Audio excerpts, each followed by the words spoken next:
फैसल भाई, हमारे देशमुख साहब, बंबई से आए हुए हमारे मुन्ना भाई, नईम कुरैशी साहब,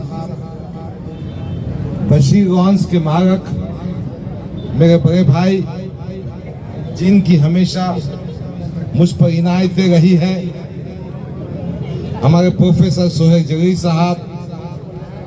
सच बात तो ये है कि ये बस्ती, ये आबादी, ये नवाबपुरे का इलाका हो, कि जिंसी का इलाका हो, कि रेंगजीपुरे का इलाका हो, कि पीछे का इलाका हो, मैं आपके एहसानों तले दबा हुआ। मेरे पास अल्फाज नहीं है, क्योंकि 2014 में भी आपने साथ दिया था, 2019 में भी साथ दिया था, मगर ये कहते हुए मुझे दुख होता है कि किसी वजूहात से मैं असेंबली में जाने से रह गया। बशीर भाई हो या चौधरी खानदान हो या खैसर खान का खानदान हो, क्या इजहान भाई हो कि कोर्ट में काम करने वाले शकीर भाई हो, कि हमारे छोटे रेंगजीपुरे के नौजवान साथी समीर भाई हो, कि मजहर भाई हो, कि इधर बसने वाले मेरे तमाम साथी हो, मैं एक एक का नाम लो तो वक्त नाकाफी होगा। मैं आज आपके बीच बड़ी तकलीफ की हालत में खड़ा हूं। तकलीफ में इसलिए खड़ा हूं कि जिस पार्टी में मैंने 10 साल काम किया, अल्लाह बेहतर जानता है, मैं अल्लाह को गवाह बनाकर कहता हूं, मैंने सियासत पैसा कमाने के लिए हरगिज नहीं की। मैंने ईमानदारी से पार्टी के मकसद को आगे बढ़ाने का काम किया। मुझे याद है जब शहर में फसाद हुआ, मैं रात भर जागता रहा। काबिल मुबारकबाद है ये नौजवान, काबिल मुबारकबाद है करीम कुरैशी की टीम, काबिल मुबारकबाद है हमारे बुजुर्ग।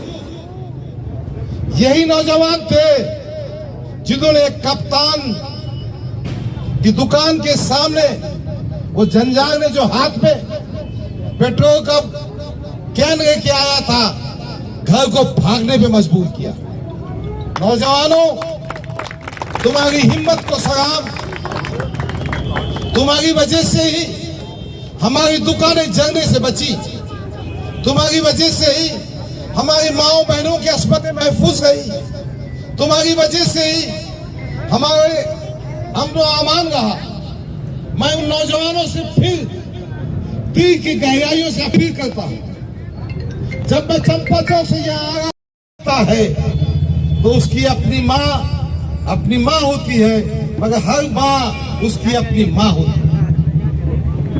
जुगनू बी को पेट्रोल डाल के जला दिया गया। मैं वहां पहुंचा, मैंने मांगी एआनत की। मुझे वो दिन भी याद है कि योगा में, धारवा में, यवतमाल डिस्ट्रिक्ट में एक नौजवान इरफान को पुलिस कस्टडी में मार दिया गया। हमने नुमाइंदगी की, पुलिस के कान पर जू नहीं लगी। हम हाईकोर्ट का दरवाजा खटखटाए, एक पुलिस सब इंस्पेक्टर और 4 कांस्टेबल को 302 के गुनाह में गिरफ्तार कर इंक्वायरी चल रही है। जहां जहां मॉब लिंचिंग हुई, बरगा का लुकमान अंसारी हो कि खुरैश नगर बंबई का अफान अंसारी हो, यह आपका भाई वहां पहुंचा। कोविड में मैंने काम किया, मैंने इस मशरक़ के हल्के में सबसे रिश्तों को संवारा। हद तो यह है कि पार्लियामेंट के इंतखाबात के आखिरी दिन बहुत जिम्मेदारी से कह रहा हूं, मेरे नौजवानों, मेरे बुजुर्गों, मेरी माँ बहनों, जिन तक मेरी आवाज पहुंच रही है, सुन लो। बैरिस्टर असदुद्दीन अवैसी ने मुझसे कहा था कि गफ्फार कादरी, हम तुम्हारे खिदमत को फरामोश नहीं करेंगे, हम इस मशरक़ी हल्के से आपको उम्मीदवारी देंगे, आपको चुनकर आएंगे और ये सीट गिफ्ट में देंगे। मगर दोस्तों, जिस तरह से जबींदारान में असदुद्दीन अवैसी साहब ने कहा था कि जावेद कुरैशी हमारे सीने से रख गए हैं, अब मौत ही जुदा कर सकेगी, और फिर बाद में क्या हुआ, 56 आएंगे और 56 जाएंगे। मुझे ये आपसे कहना, मुझे आपको ये बताना, बहरहाल मैंने 2019 में वंचित बहुजन अघाड़ी को आया, प्रकाश अंबेडकर के साथ 400 घंटे बैठा, और फिर ये इम्तियाज जलील खासदार बना। उसका बदला ये है कि युति तोड़ दी गई ताकि कोई आमदार चुनकर ना आए। अगर वंचित बहुजन अघाड़ी और एमआईएम की युति होती तो यकीनन 15 से 20 एमएलए चुन के आते और सत्ता की चाबी इनके पास होती है। सच तो यह है दोस्तों, इम्तियाज जलील ने एक साजिश के तहत भारतीय जनता पार्टी के एजेंडे पे काम करते हुए वंचित बहुजन अघाड़ी और एमआईएम की युति तोड़ी ताकि शहर में कोई नेता बड़ा ना बन सके, कोई नेता आगे ना जा सके। ये वो खासदार है जो एक भी आमदार को चुनकर नहीं ला सकता। ये वो इम्तियाज जलील है जो पार्लियामेंट के इंतखाबात में 5 जगह से उम्मीदवार खड़े करता है। अभी 2024 में उस्मानाबाद से, भिवंडी से, साउथ सेंट्रल बॉम्बे से, पुणे से कितने वोट दिए? 800, 500, 700। अब बात समझने की है कि ये भारतीय जनता पार्टी देवेंद्र फडणवीस का एजेंट है और मुसलमानों में किसी को आगे देना नहीं चाहता। सच्चाई तो ये है, बहुत ही कम ज़र्फ है ये गुब्बारे, बहुत ही कम ज़र्फ है ये गुब्बारे, चंद सांसों में फूक जाते हैं। कमीने ऊंच पे आते हैं, अपनी औकात भूल जाते हैं। इम्तियाज जलील औकात में आओ। तुम 5 साल मेंबर ऑफ असेंबली थे, तुम 5 साल मेंबर ऑफ पार्लियामेंट थे, तुमको कौम याद नहीं आई? तुमको तो आदर्श की घंटियां बजानी थी, तुमको तो पूजा पाठ करनी थी, तुम तो हिंदुओं की चमचागिरी में थे, तुम तो देवेंद्र फडणवीस की खिदमत में थे। और अब जब मशरक़ी हल्के में 2014 में मैंने चुनाव लड़ा था, मुसलमानों के वोट 92,000 थे। मैंने मेहनत करके वोटों की संख्या 2019 में 1,10,000 की। फिर मैंने जब वंचित बहुजन अघाड़ी और एमआईएम की सोशल इंजीनियरिंग का फार्मूला नाकाम हो गया तो 200 कैंप, आप गवाह है, मेरे बुजुर्ग, मेरे नौजवान गवाह है कि 200 के करीब वोटर्स के रजिस्ट्रेशन के कैंप करें। और आज इस हल्के में मुस्लिम वोटर्स की संख्या 1,45,000 है। बीज हमने बोना, खेती का फसल हमने तैयार करना, और जब फल खाने का वक्त हो गया ये पाखंडी आ जाता है, ये डीलर आ जाता है, ये दलाल आ जाता है। तो आज आपको तय करना है कि आपको दलाल होना, पाखंडी होना। मैं इसलिए कह रहा हूं, स्टेज से तो बातें बहुत करता, 5 एमएलए था, 5 साल खासदार था। बताओ तालीम के मैदान में कौन सा काम किया, सेहत के मैदान में कौन सा काम किया,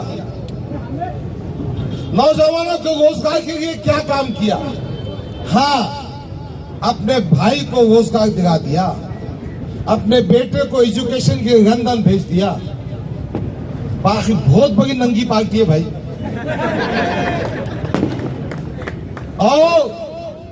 आओ तो आओ, मैं बहुत दुख से कहना चाहता हूं, जो मुसलमानों में खाते पीते मुसलमान थे उनसे हफ्ता वसूली का काम किया, उनको तकलीफ देने का काम किया और हमारे नौजवानों को बदनाम करने का। दोस्तों, मेरा कोई भी नौजवान भाई, मैं समझता हूं काबिल एहतराम है। मैं अवाम में कभी उनकी बेइज्जती नहीं कर सकता। अगर किसी से कोई गलती भी होती है तो हम अकेले में जाकर उसको समझाएंगे, मगर अवाम के बीच मेरा हर नौजवान, मेरी हर बहन, मेरी माँ काबिल एहतराम है। मैं 2 मिनट के लिए अपनी गुफ्तगू को मौखूर करता हूं अजान के एहतराम में। मैं फख्र से कहता हूं, ये हबीब कुरैशी हो, कि करीम कुरैशी हो, कि गफ्फार कादरी हो, हमको पुलिस स्टेशन जाने में कभी हिचकिचाहट नहीं है। अल्लाह ने हमको ताकत दी है कि हम पुलिस की अरबाब इख्तिदार से आंखों में आंखें डाल कर बात करते हैं। गुज़िश्ता बकरीद के ईद के मौके पर एक वीडियो देखने को मिला था। एक वीडियो ऐसा था कि इम्तियाज अली साहब जिंसी पुलिस स्टेशन में पीआई से गुफ्तगू कर रहे हैं और उस वक्त एसीपी और डीसीपी मौजूद थे। बाद में मालूम हुआ कि वो उनके भांजे को छुड़ाने के वास्ते आए थे।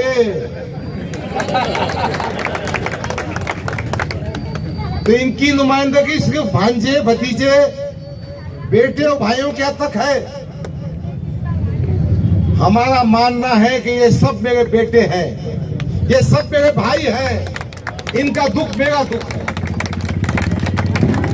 दोस्तों, साथियों, हमारे जो कारपोरेटर उनके पीछे जूते उठाते फिर गए ना, उनको भी सुनाना चाहता हूं। एक पार्लियामेंट के मेंबर को कई 100 कोटी का काम मिलता है। जो कई 100 कोटी का काम होता है ना, उस पे कुछ पैसे कमाने को मिलते हैं। मैंने हमेशा कहा था कि मजलिस इत्तेहादुल मुस्लिमीन कम से कम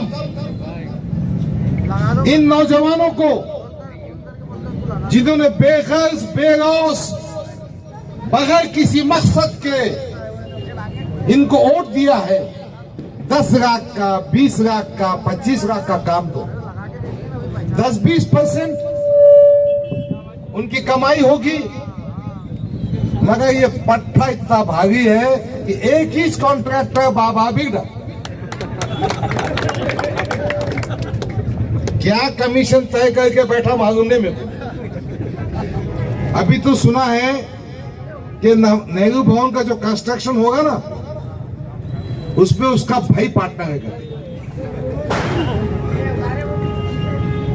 अभी 2014 में एमआईएम के बड़े नेता ने कहा था, मैं नेता मानता हूं उनको इस वास्ते कि हैदराबाद में कुछ अच्छे काम भी है, कि हम एक स्कूल खोलेंगे। अब कुछ बच्चों ने शादियां भी की, बच्चे पैदा किए, सोचे भाई अपने बच्चों को स्कूल मिलेगा। अब वो बच्चे 10 साल के हो गए मगर स्कूल खुला ही नहीं अभी तक। कहा हम अस्पताल बनाएंगे, मैंने कोई अस्पताल नहीं देखा। एक दुआ बैंक बनने वाली है, वो जगह किसकी है मालूम तुमको? वो जगह औकाफ की जगह है। वो जो दुआ बैंक का ऑफिस है ना, उसका 3825 स्क्वायर फुट की जमीन है, जिसकी कीमत लगभग 2.5-3 करोड़ होती है। जब ये पत्रकार था लोकमत में, अब पत्रकार लोग सब अच्छे होते हैं, पत्रकारों कोई गलत काम नहीं करते। पत्रकारों का मेरे दिल में बहुत एहतराम। और इम्तियाज जलील ने काम बता के औकाफ की जमीन अपनी माँ के नाम पे कर दिया। आज मैंने प्रेस कॉन्फ्रेंस डॉक्यूमेंट दिया। एक पत्रकार ने मुझसे पूछा, डॉक्टर साहब अब 10 साल के बाद याद आएगा तुम्हारे हल्के में आने के बाद? अरे मैंने कहा डॉक्टर गफ्फार वो वाहिद शख्स है जो हमेशा इम्तियाज जलील के गलत कामों को टोकता था और टोकता रहा है। मैंने असदुद्दीन अवी साहब से भी कहा था कि साहब अंबादास दानवे को वोट देने के लिए जो कांड किए नको करो साहब। मैंने उस वक्त भी कहा था कि पार्लियामेंट में 5 सीटें मत खड़ा करो। मैंने उस वक्त भी कहा था कि वंचित बहुजन आघाड़ी का इत्तेहाद मत टूटना चाहिए। दोस्तों, मैं ये बात कहने के लिए आया हूं कि अब मैं उम्र के 67 साल में हूं। कितने साल जीऊंगा मैं कह नहीं सकता। हो सकता है ये इंतखाब इलेक्शन मेरी जिंदगी का आखिरी इलेक्शन होगा। हो सकता है मैं आगे चुनाव लड़ नहीं सकूंगा। इसीलिए जब मैंने महसूस किया कि अवैसी साहब बात नहीं सुन गए, उनके पास पहुंचा। मैंने 3 मिनट का वक्त मांगा, नहीं दिया गया।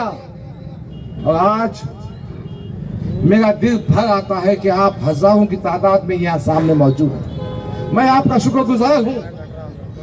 अल्लाह की बारगाह में अल्लाह के शुक्र के बाद आपका शुक्र अदा करता हूं। बात इम्तियाज जलील की चल रही थी।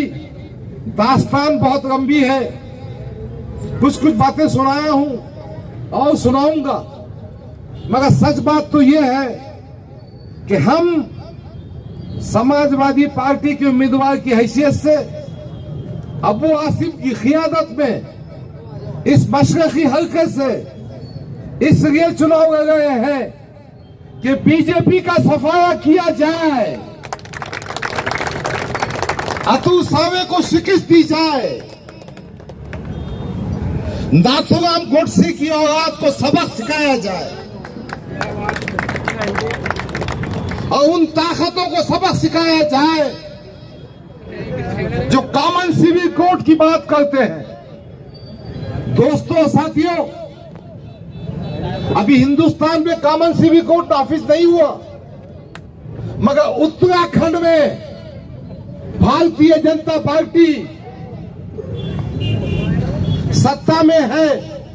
उन्होंने अपनी स्टेट में यूनिफॉर्म सिविल कोड ऑफिस किया है। गफ्फार कादरी आपसे कहने के जमा हुआ है। भाई, हमारे डॉक्टर साहब ने अभी जितने भी बातें बताए थे उनके साथ भी धोखा हुआ और मेरे साथ भी बहुत बड़ा धोखा हुआ। क्यों? क्या कांग्रेस पार्टी के अंदर हम 10 ही लोग थे। 10 लोगों ने फॉर्म भरा था, 10 लोगों का एंट्री हुआ था और उन्होंने बताया था कि कलीम कुरैशी साहब तुमको टिकट देंगे, तुम काम को लग जाओ बोल के। न वो 10 लोगों को दिया, न टिकट मेरे को दिया।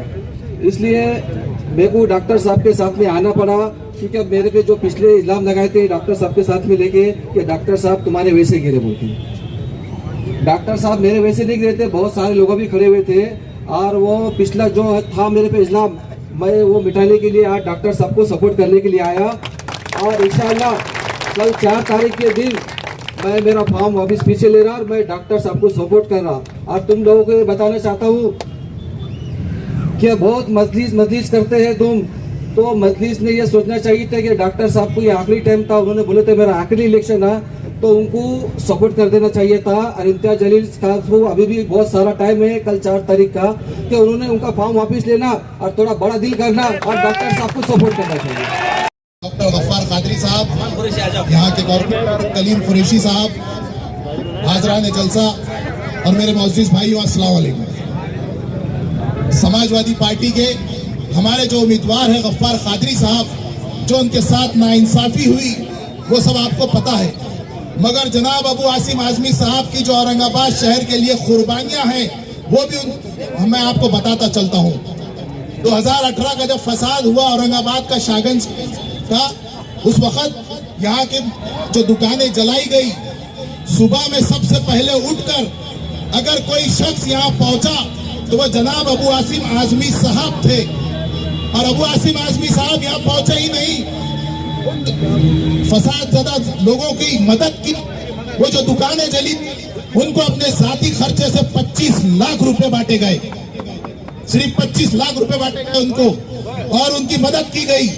और हमारे पुराने खासदार थे माजी, मैं कहूंगा उनको कि आप उस वक्त कहां थे, आपका पासपोर्ट आप शो करिए। वो जो है थाईलैंड के अंदर थे, शेरों के साथ वीडियो बनाने में मशगूल थे, और क्या क्या होता आपको पता है वहां। तो उस वक्त लोगों की दुकानें चल रही थी और वो थाईलैंड में अय्याशी कर रहे थे। मगर जनाब अबू आसिम आजमी साहब थे जो औरंगाबाद शहर पहुंचे और सबसे पहले फसादज़दा लोगों की मदद की।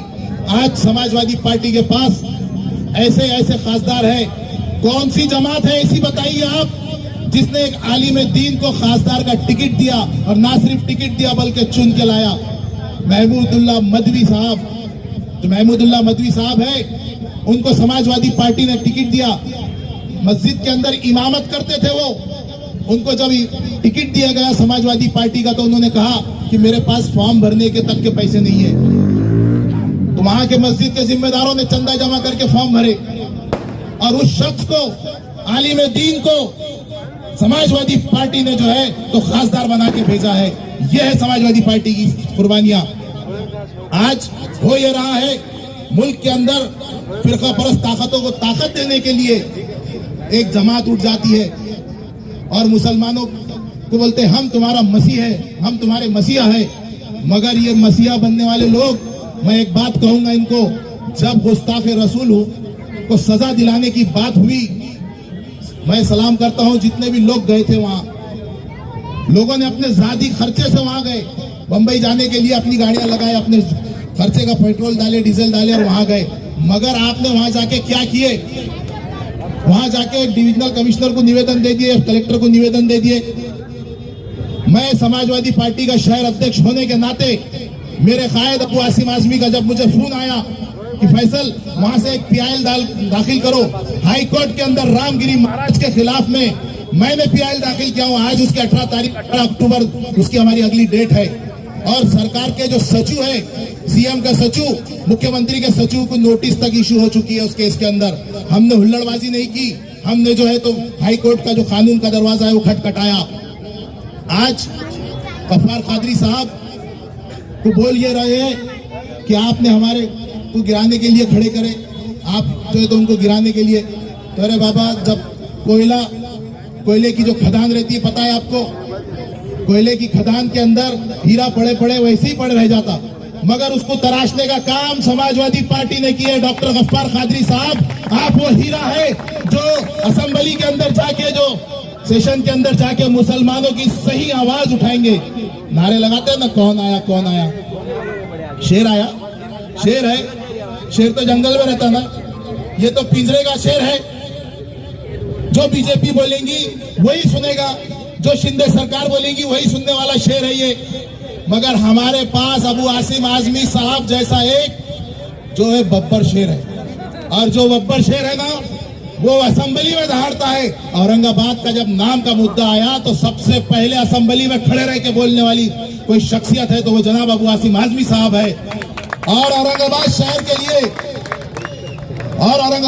के लिए मैं कहूंगा, औरंगाबाद शहर के अंदर गफ्फार कादरी साहब जब असेंबली के अंदर जाएंगे तो हमारी ये डिमांड रहेंगी कि औरंगाबाद शहर में 2 महानगर पालिका बसाइए आपको शौक है ना अगर कि संभाजी नगर के नाम से कोई नगर पालिका बसाए, उसको बाहर का एरिया दो। मगर जो हमारे औरंगजेब रहमतुल्लाह अलैह का 52 दरवाजों का जो शहर है उसको औरंगाबाद महानगर पालिका का नाम दे। ये हमारी डिमांड लेके गफ्फार कादरी साहब जा रहे हैं असेंबली में। और आप लोगों का जज्बा देख के मुझे ये लग रहा है कि गफ्फार कादरी साहब इंशाअल्लाह ताला 20 तारीख को वोटिंग होगी और 23 तारीख के दिन यहाँ क्या होने वाला है आपको पता है? पतंग को तो अपने हाथों से फाड़ने वाले इंशाअल्लाह बोलिए जोर से। और साइकिल चलने वाली है। 20 तारीख के दिन बटन कौन सा दबने वाला है? सिर्फ साइकिल साइकिल साइकिल साइकिल का बटन दबेगा। इंशाअल्लाह ताला मैं अल्लाह की जात से उम्मीद रखता हूं कि 23 तारीख के दिन हमारे आमदार बन के जाने वाले डॉक्टर गफ्फार कादरी होंगे। खुदा